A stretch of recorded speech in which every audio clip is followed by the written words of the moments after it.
Saudara yang saya kasihi dalam Tuhan Yesus Kristus, saya ingin sharing satu momen yang terjadi dalam kehidupan saya. Saya akan bersaksi bagaimana kasih Tuhan ada bersama dengan saya, dan ini merupakan sebuah perjalanan rohani awal di tahun 2023 bagi saya. Tuhan Yesus sungguh sangat mengasihi hidup kami sekeluarga, dan pada waktu itu saya pergi ke Jakarta untuk bersenang-senang bertemu dengan anak menantu cucu saya. Semula tidak ada niat untuk kontrol jantung, di mana saya sudah lama di ring tahun 2006, jadi sudah 17 tahun yang lalu ya. Tetapi istri saya mendesak saya untuk periksa dokter jantung di sebuah rumah sakit swasta di Jakarta. Demi amannya terpaksa saya ikut untuk saran dari istri saya ke dokter terbaik yang ada di Jakarta. Pada tanggal 14 Desember 2022, saya diantar istri saya ke ke rumah sakit untuk CT kardiak, dan pada tanggal 16 Januari 2023 dokternya cuti sampai dengan tanggal 15 Januari 2023. Nah, pada tanggal 18 Januari saya bawa hasil CT scan saya sampai saya mendapatkan hasil ada satu kerak atau kapur di dekat ring saya yang lama. Untuk memastikan kondisi kapur itu banyak atau sedikit, saya harus dikateter menurut dokter yang ada di Jakarta. Jika tidak, dokter bilang ada orang yang fisiknya kelihatan baik-baik saja, tetapi jantungnya bermasalah. Tetapi ada juga orang yang fisiknya lemah dan sering berdebar, tapi jantungnya sehat. Nah, ini menjadikan satu petunjuk saran dari dokter bahwa alangkah baiknya kalau saya mengikuti sarannya untuk dicek lebih dalam lagi apakah kerak-kerak tersebut membahayakan jantung saya atau tidak, gitu. Dia bilang kadang-kadang ada kan orang pemain olahraga, petenis, badminton ya, yang tiba-tiba pada saat permainan berlangsung drop, jatuh dan tidak tertolong lagi nyawanya. Nah, ini karena meninggal akibat dari serangan jantung yang mendadak. Kelihatan secara fisik yang fit, tapi jantungnya bermasalah. Nah, inilah contoh yang membuat saya akhirnya menyerah. Ya udah, kalau begitu saya bersedia untuk dicek ya. Dari hasil CT scan tersebut yang menunjukkan ada kerak, saya harus dikateter supaya lebih tahu apakah kerak itu berbahaya atau tidak, sedikit atau banyak, begitu persentasenya. Sebagai manusia dalam usia yang sudah di 70 tahun ke atas, saya cukup takut ya mendengar berita yang kurang nyaman ini. Hati saya gelisah dan saya bergumam, apakah masih ada mukjizat bagi saya? Dan akhirnya saat saya berusaha untuk mendapatkan waktu yang tepat di dalam kateter, saya mendapatkan kesulitan, yaitu biayanya cukup mahal di Jakarta.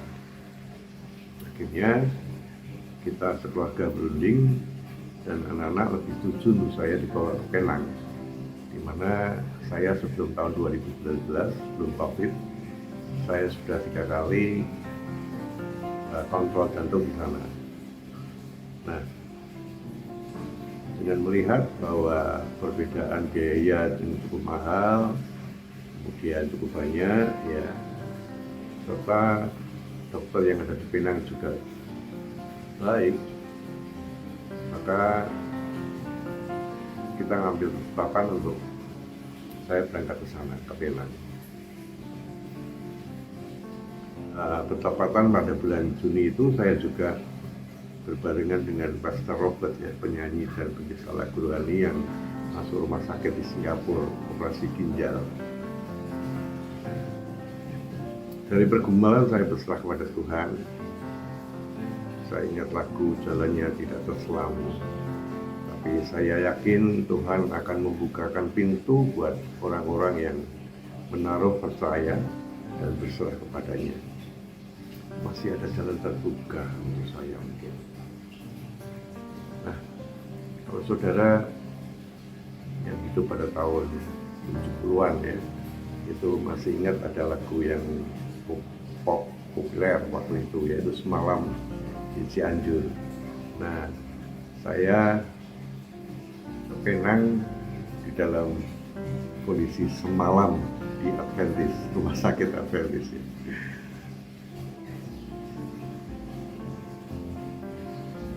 Saat saya berjumpa dengan dokter jantung di Penang, dinyatakan memang terlihat ada kapur, dan saya diberi pilihan.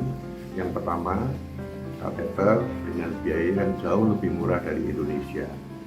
Yang kedua, pulang ke Indonesia, besok kalau memang bermasalah baru ke Penang kembali menemui dia. Yang ketiga, saya dicek scan nuklir untuk memastikan apakah otot jantung saya masih berfungsi dengan baik. Akhirnya yang ketiga menjadi pilihan bagi saya, karena kalau saya pulang, tentu kalau sudah tahu kondisi saya seperti apa, lebih merasa aman, lebih merasa nyaman dan lega begitu, ya. Tapi luar biasa, Tuhan menginginkan yang lain. Ternyata hasil scan nuklir itu menunjukkan adanya penyempitan di 3 titik pembuluh darah saya, dan ada kapur juga di 2 titik. Istri saya menjadi down melihat diri saya yang demikian tiba-tiba berubah dari yang orangnya ceria menjadi murung dan berwajah sedih, begitu, ya. Tampak sekali berbeban berat. Akhirnya dokter mengambil inisiatif saya harus kateter saja, dan jika ada sumbatan segera dilakukan ring. Diperkirakan ada 3 sumbatan karena kondisinya cukup gawat, maka jika memang terjadi penyumbatan, ring itu segera dilaksanakan. Berita itu laksana petir di siang bolong bagi saya. Cukup gawat. Malamnya kami bersama istri, anak, dan sahabat doa, dan juga kelompok sel di gereja NDC Jakarta, dan juga doa-doa dari sahabat Christophorus. Kami berdoa dan Tuhan menolong saya. Saya menangis pada Tuhan seperti wanita yang menginginkan anaknya sembuh, walau dikatakan anjing oleh Yesus. Esok harinya saya masuk rumah sakit seperti seorang gladiator yang sudah kalah berperang, yang akan menyerahkan nyawanya di dalam bersatu melawan lawan-lawannya. Saya dimasukkan ke dalam kamar operasi, dan saat saya didorong oleh suster dengan kursi roda, badan saya semakin merasa kedinginan. Bukan hanya karena AC, tapi karena rasa takut yang timbul menyelimuti diri saya. 1 jam kemudian, saya sudah berada di ruang operasi. Dan 1 jam pula saya menunggu dokter itu datang untuk melakukan kateter pada saya. Nah, di waktu yang ada 1 jam tersebut, pikiran ini mulai melayang kemana-mana. Ada rasa yang begitu menyelimuti hati saya. Saya seperti Tuhan Yesus pada waktu dia berdoa di Taman Getsemani, sehingga keringatnya keluar seperti darah. Mungkin keadaan itulah yang dialami oleh Tuhan Yesus. Saat itu saya sangat-sangat ketakutan. Saya ingat bahwa faktor usia ini juga menjadi satu problem bagi saya. Tapi kembali bahwa akhirnya saya berserah kepada Tuhan Yesus. Biarlah kehendakmu saja Bapa yang terjadi. Saat saya berkata demikian, dalam hati saya dalam doa, air mata saya mengalir. Dalam ketakutan itulah tiba-tiba saya merasakan ada suara yang berbisik, "Mengapa engkau takut?"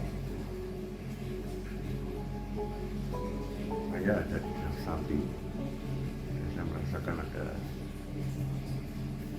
tangan yang tersembunyi yang tidak kelihatan menjamah dada saya. Di saat saya terbujur di ranjang operasi, saya seperti anak domba yang menyerah apapun yang terjadi. Saya sungguh-sungguh berserah. Akhirnya hati saya menjadi tenang, dan saat ketenangan itu muncul, dokternya datang. "Halo Pak Paul, bagaimana? Sudah siap ya?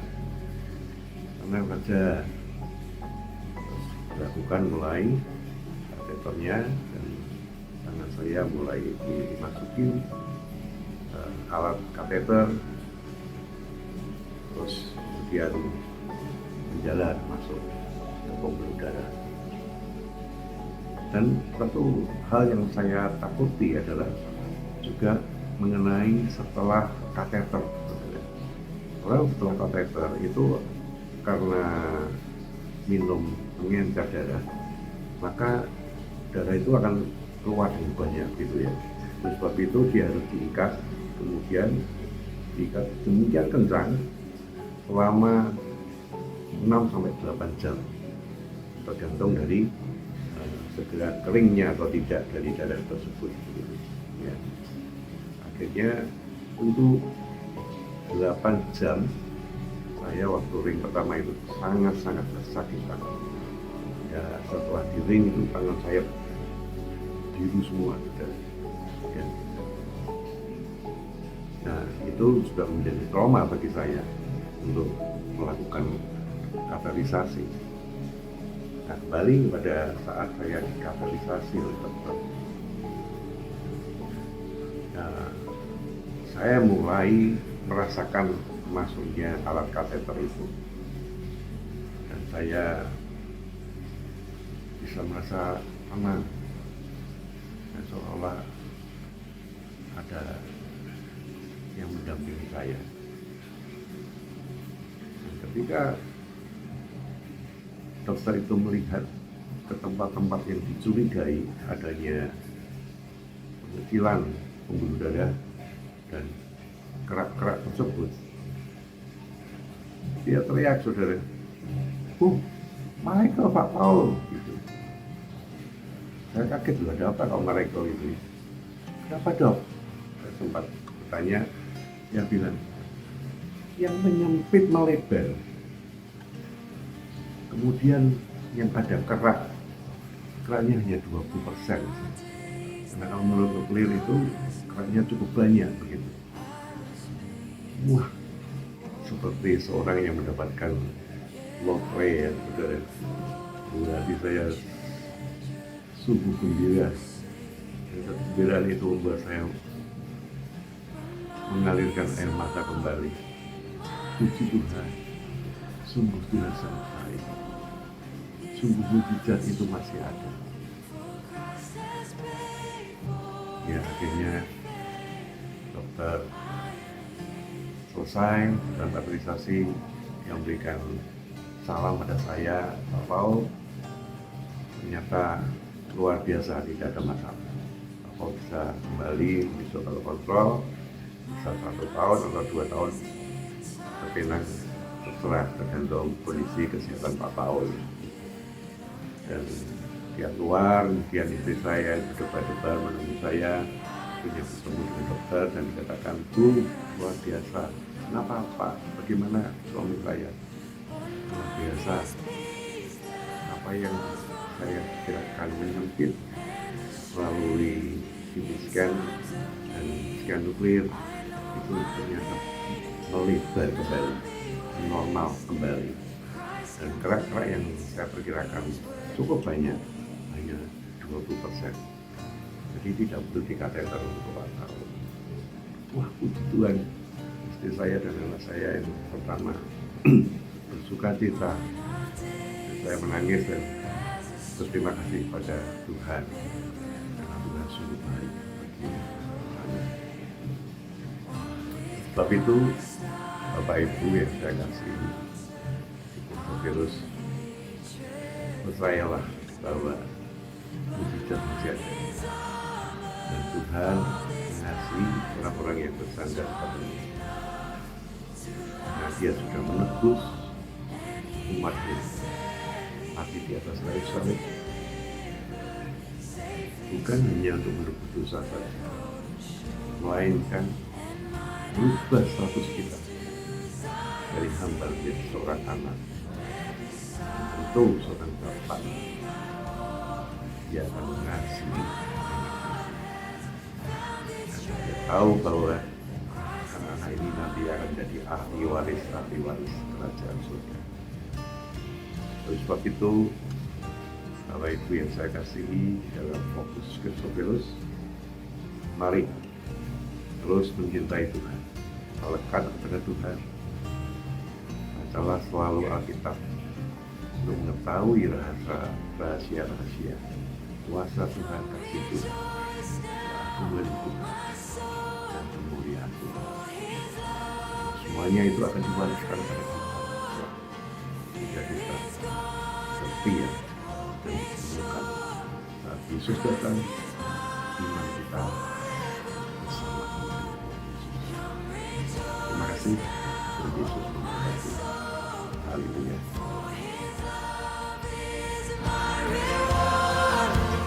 Fear is gone and hope is strong.